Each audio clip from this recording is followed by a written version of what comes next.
இன்றைய இதமான காலை தென்றலில் அனைத்து அன்பு உள்ளங்களுக்கும் என் இனிய காலை வணக்கம்.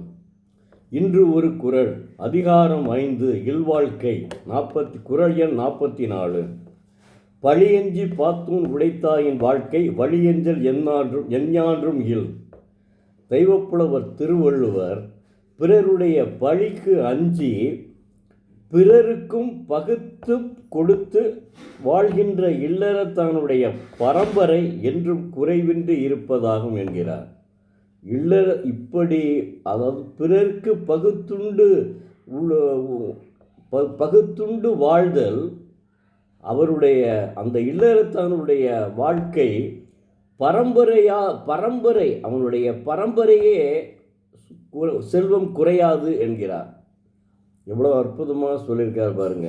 அதாவது பெரிய புராணத்திலே சிவனடியாருக்கு உணவு உண்டு தாங்க நாம் உண்ணுகிறோம் என்று பெரிய புராணத்தில் நான் படித்துள்ளேன். சேக்கிழார் எழுதிய பெரிய புராணத்தில் அதை தான் தெய்வப்புலவர் முதல்லையே சொல்கிறாரு.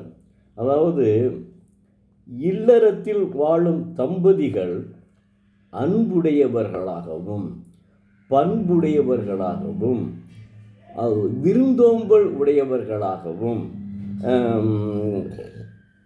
இருக்க வேண்டும் என்று சொல்லுகிறார் தேவப்புலவர் திருவள்ளுவர். இத்தகைய குணங்களெல்லாம் அவனுக்கு இல்லறத்தாருக்கு இருக்கக்கூடிய குணங்கள் என்கிறார். தாம் உண்ணும் உணவில் பிறருக்கு பகுத்துண்டு வாழ்ந்தால் சிறந்த அறமாகும். அதாவது ஒருவனுக்கு அதிகமான பசி வந்துவிட்டால் அவனுக்கு அந்த பசியாலே துடிதுடித்து வாழக்கூடிய நிலைமை ஏற்படும். அது அவனுடைய உடம்பு வாடியும் விடும். ஈகை என்பது வறியவருக்கு ஒன்றை கொடுத்து உதவும் தன்மையாகும்.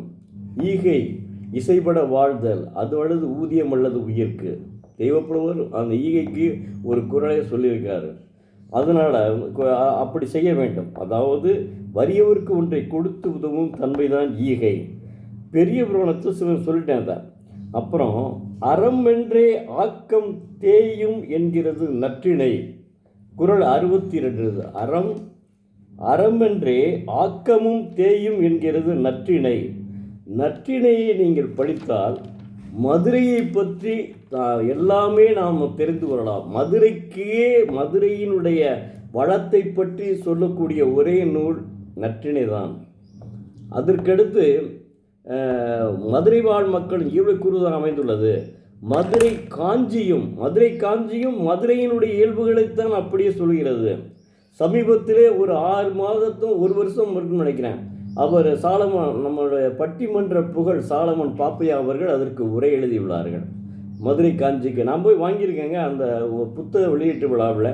அப்போ நம்ம என்ன செய்யணும்னா, நம்ம தமிழர்களுடைய பண்பாட்டை நாம் நிலைநிறுத்த வேண்டுங்க. அதாங்க நமக்குடைய இது நான் மாணவர்களுக்கு இப்போ சொல்ல மாட்டேன். ஏன்னா மாணவர்கள் படிக்கிறதுலாம் முன்னேற்றமாக இருக்க வேண்டுமே ஒழிய இப்போவே இல்லற வாழ்க்கையை நினைக்கக்கூடாது.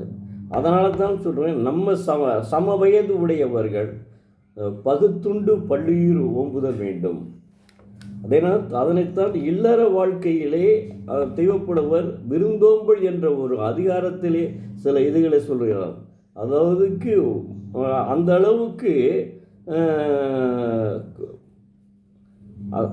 அந்த அளவுக்கு தெய்வப்புலவர் திருவள்ளுவர் விருந்தோம்பலை பற்றி அற்புதமாக சொல்லியுள்ளார். விருந்தோம்பல் என்பது ஒரு மனிதன், அதாவது மனிதன் ஒரு விருந்தாளி நாம் வந்துவிட்டால் நாம் சிரித்த முகத்துடனும் வரவேற்க வேண்டும், முகமலர்ச்சியுடன் வரவேற்க வேண்டும். அனிச்ச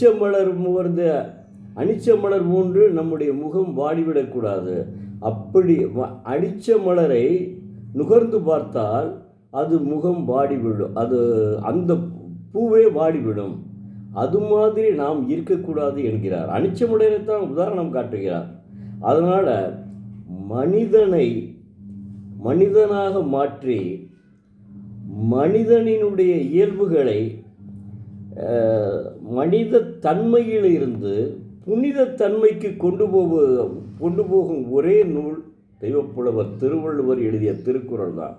தயவுசெய்து திருக்குறளை இல்லற வாழ்க்கையில் வாழ்பவர்கள் நமக்கும் வேண்டும். நாம் சம்பாதிப்பது நமக்கும் மட்டுமல்ல, நமக்கும் நம்மளுடைய சந்ததிக்கும். அதே சமயத்தில் ஒரு பாயிண்ட்டு ஒன்று நான் சொல்கிறது ரொம்ப சொல்லலை, பாயிண்ட் 5 இதை பிறருக்கு கொடுத்து உதவ வேண்டும்.